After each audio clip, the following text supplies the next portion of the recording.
영상, 초보를 위한 꿀팁이 가장 많습니다. 초보 택시와 개인 택시 여러분들에게 가장 도움이 되는 알짜 정보들을 빠르게 전달해 드리겠습니다.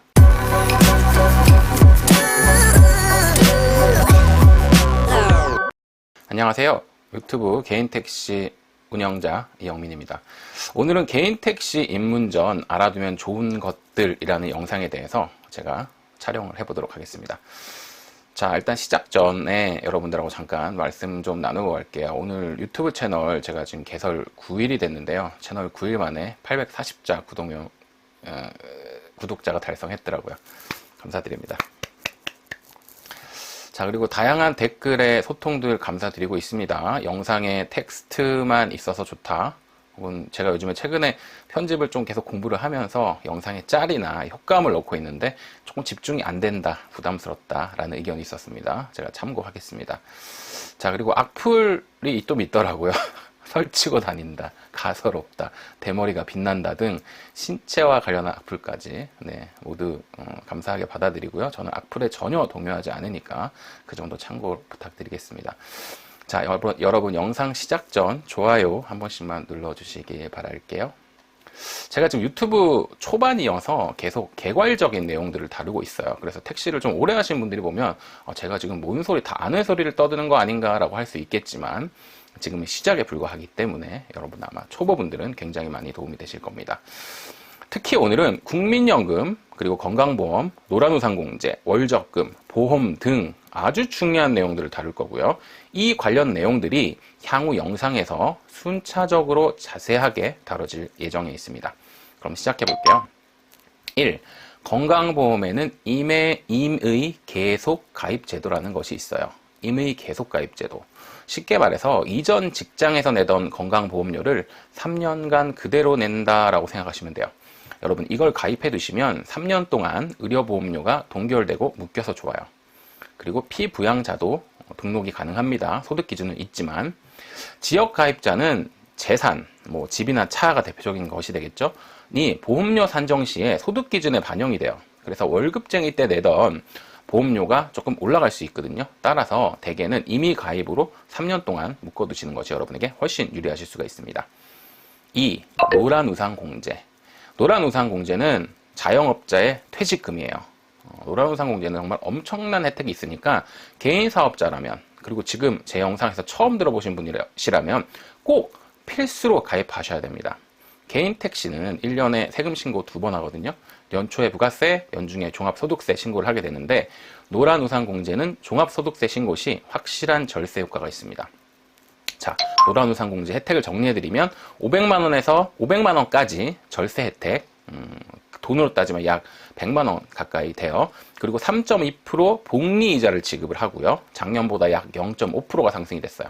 그리고 중도해약 불가해요. 하지만 대출 형태로는 돈을 땡길 수가 있고 연 24만원, 그러니까 월 2만원씩 지자체별로 1년 동안 장려금을 무상 지원합니다.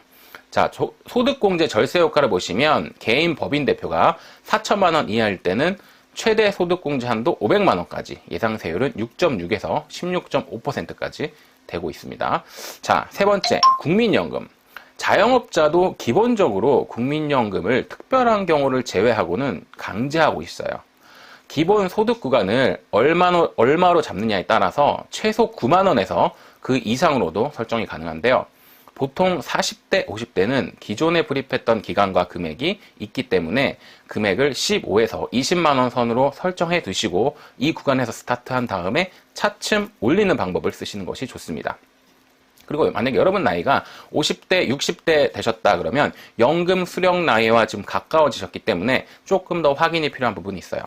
국민연금관리공단 홈페이지나 전화 상담을 하시면 만 65세부터 매월 얼마를 수령하는지 현재 가치랑 미래 가치 둘 다 보여주고 있습니다.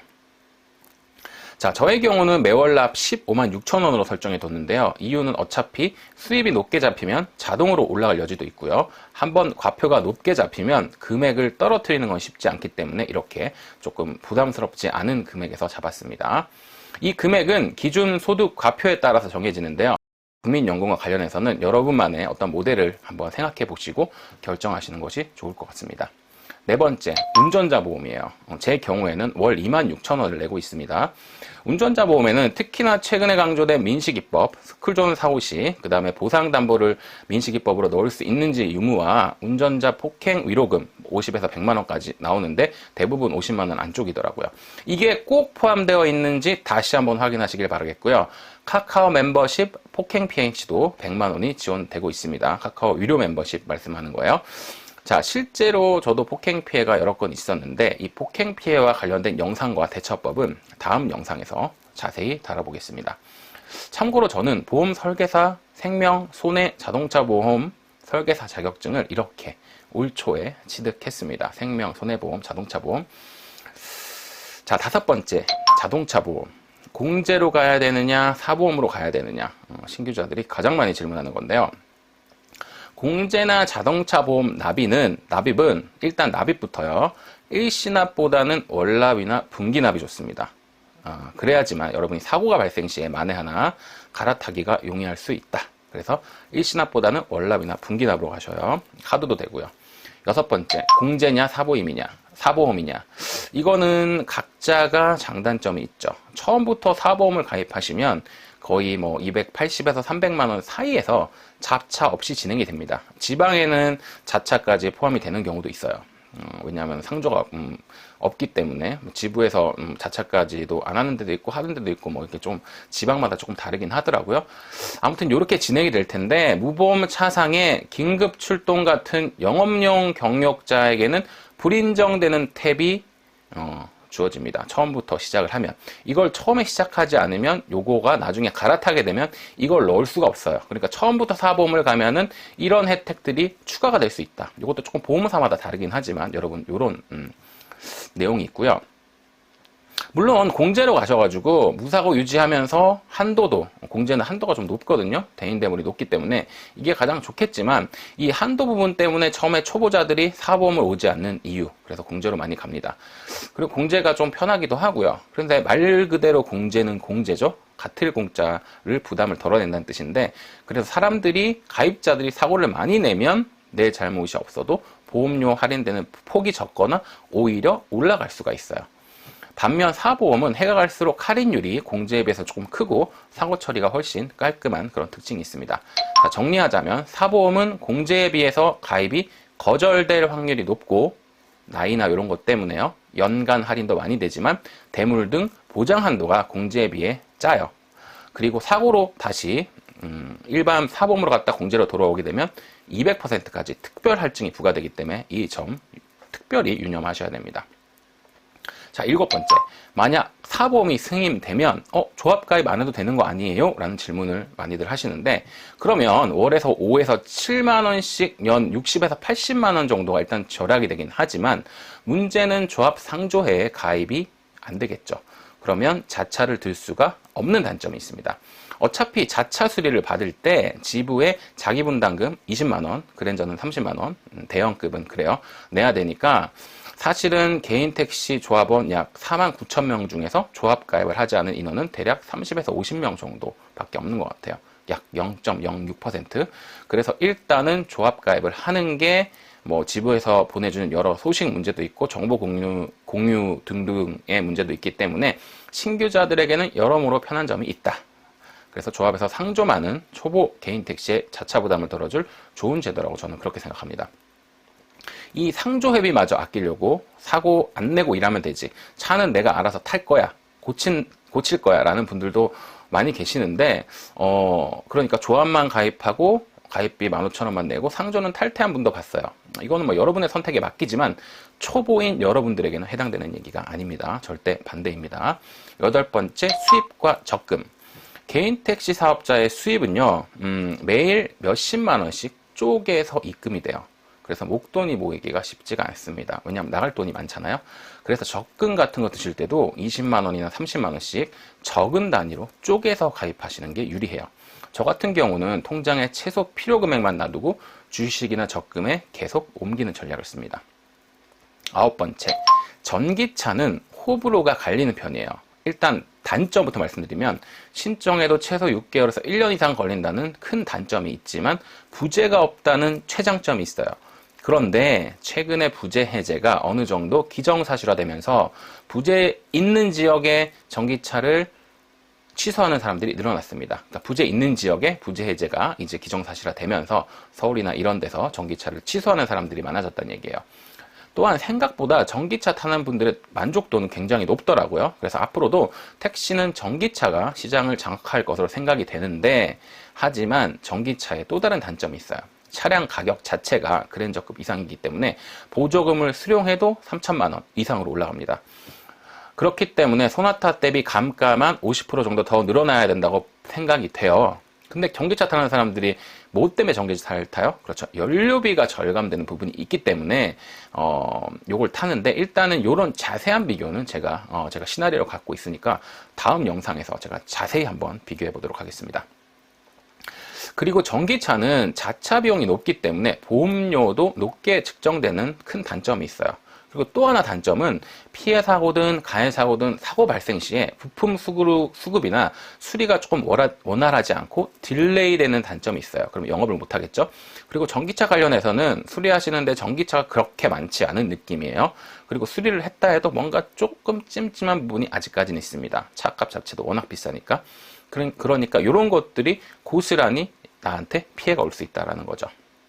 그래서 제가 가끔 일하다가 전기차 사고 난 차들 보면, 와, 저 차 어떡하지?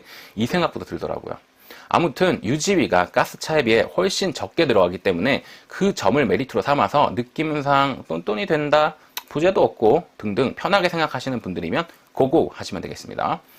자, 그래서 전기차에 대한 제 의견을 물어보시는 분들이 많이 계신데요. 조심스럽게 저는 전기차는 아직까지는 시기적으로 시기상조다. 그리고 불호에 저는 가깝습니다.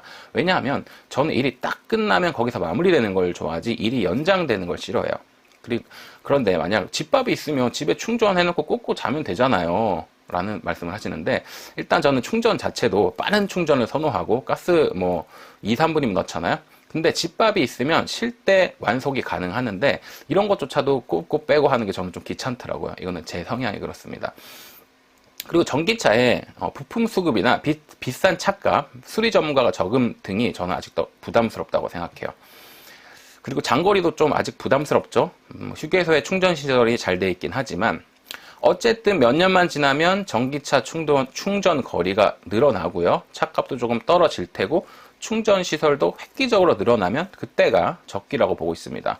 물론 지금도 충전 시설은 많이 있어요. 10번째, 티머니 카드 입금은 하루 텀을 두고 입금이 되더라고요. 그래서 가령 오늘이 화요일이다. 그러면 오늘 일해서 벌어들인 수익, 그러니까 자정 00시 화요일 땡 한 시간부터 밤 23시 59분까지의 수입이 내일 수요일을 건너뛴 목요일 새벽 05시경에 정확히 통장으로 입금이 되는 그런 시스템입니다.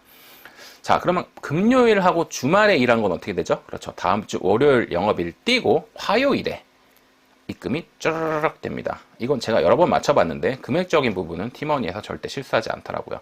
자, 정리하자면 개인 택시는 일주일 중 돈이 가장 많은 날이 그렇죠. 화요일입니다. 화요일 날 두둑해요. 자, 그리고 11번째, 택시 유가보조금 어플을 여러분 설치하셔야 돼요. 이런 유가보조금 어플이 있는데 이 어플과 관련된 부분은 이거 말고도 택시에서 도대체 어떤 어플을 써야 되는지 부분은 향후 초보 개인 택시 분들이 꼭 설치해야 될 영상에서 제가 다 자세히 다뤄보도록 하겠습니다. 와, 여러분 이렇게 오늘 영상에 꿀팁이 굉장히 많았죠? 아니 이렇게 많이 알려주면 다음에 하실 거 없는 거 아니에요? 라고 하시던데 아닙니다. 할 거 많이 있어요. 영상 보시고 그냥 가지 마시고 구독, 좋아요, 알림 설정까지 해주시면 초보 택시와 개인 택시 여러분들에게 가장 도움이 되는 알짜 정보들을 빠르게 전달해 드리도록 하겠습니다. 또한 여러분들의 소중한 댓글은 제 채널 성장에 그리고 우리 택시 업권 발전에 많은 도움이 될 것입니다. 감사합니다.